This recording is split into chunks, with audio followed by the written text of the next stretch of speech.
দক্ষিণ এশিয়ার ভূরাজনীতিতে নতুন উত্তাপ। এবার মুখোমুখি দুই মুসলিম দেশ পাকিস্তান ও আফগানিস্তান।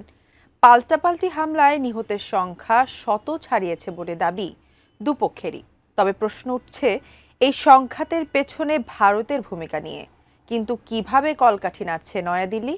বিস্তারিত আরিফ হাসানের প্রতিবেদনে।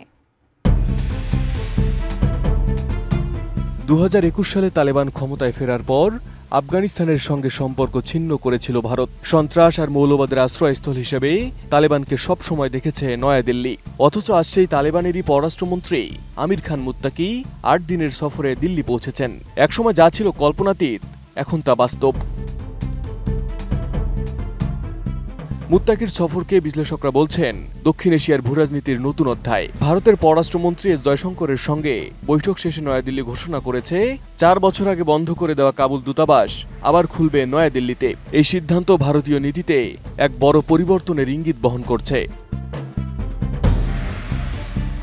যে ভারত একসময় পশ্চিমা মদতপুষ্ট আশরাফ গনির সরকারের দৃঢ় মিত্র ছিল, সেই ভারত এখন তালেবান সরকারের সঙ্গে বাস্তববাদী সম্পর্ক গড়ে তুলছে। ভারতের বিশ্লেষক ব্রহ্মচেলানির ভাষায় এ সফর পাকিস্তানের জন্য এক ধরনের ধাক্কা এবং তালেবান সরকারের কার্যত স্বীকৃতির দিকে ভারতের একটি বড় পদক্ষেপ। RICL TMX, যুগের পর যুগ স্থাপনা থাকে মজবুত। ঠিক এমন সময়েই পাকিস্তান ও আফগানিস্তানের সীমান্তে ভয়াবহ সংঘাত। শনিবার রাতভর চলা গোলাগুলিতে 2 শতাধিক যোদ্ধার প্রাণহানি হয়েছে বলে দাবি ইসলামাবাদের। অপরদিকে কাবুল দাবি করছে তারা 3টি সীমান্ত চৌকি দখল করেছে এবং অর্ধ শতাধিক পাকিস্তানি সেনা হত্যা করেছে। পাকিস্তান বলছে আফগান ভূখণ্ড ব্যবহার করে তেহরিক-ই-তালেবান পাকিস্তান তাদের দেশে হামলা চালাচ্ছে। অন্যদিকে তালেবান সরকারের অভিযোগ পাকিস্তান তাদের আকাশসীমা লঙ্ঘন করে বিমান হামলা চালিয়েছে। সংঘাত থামাতে ইতিমধ্যে কাতার ও সৌদি আরব মধ্যস্থতা করেছে, কিন্তু উত্তেজনা যে সহজে প্রশমিত হবে না তা বুঝিয়ে দিয়েছে উভয় পক্ষের কড়া ভাষা। দক্ষিণ এশিয়ার এই সংঘাতে ভারতের অবস্থান এখন কৌশলগতভাবে অত্যন্ত গুরুত্বপূর্ণ। বিশ্লেষকরা বলছেন ভারত তালেবানের সঙ্গে ঘনিষ্ঠতা বাড়িয়ে এক ঢিলে 2 পাখি মারার চেষ্টা করছে। প্রথমত পাকিস্তানকে চাপে রাখা, দ্বিতীয়ত আফগানিস্তান হয়ে মধ্য এশিয়ায় প্রবেশের নতুন দরজা খোলা।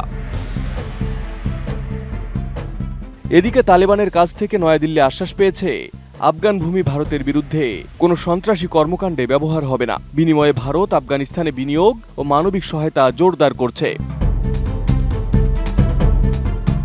আফগানিস্তানের তালেবান সরকার ও পাকিস্তানের মধ্যে বাড়তে থাকা সংঘাতের মাঝে ভারতের কূটনৈতিক তৎপরতা এক নতুন বাস্তবতার জন্ম দিচ্ছে। যে ভারত একসময় তালেবানকে সন্ত্রাসী বলতো, সেই ভারতই এখন তাদের সঙ্গে হাত মেলাচ্ছে। তবে বিশ্লেষকরা বলছেন এই সম্পর্ক যতই কৌশলগত হোক, 2 পক্ষই এখনও সতর্ক। ভারতের লক্ষ্য প্রভাব বিস্তার, আর তালেবানের লক্ষ্য আন্তর্জাতিক স্বীকৃতির পথে এক ধাপ এগোনো। Arif Hasan, ATN news.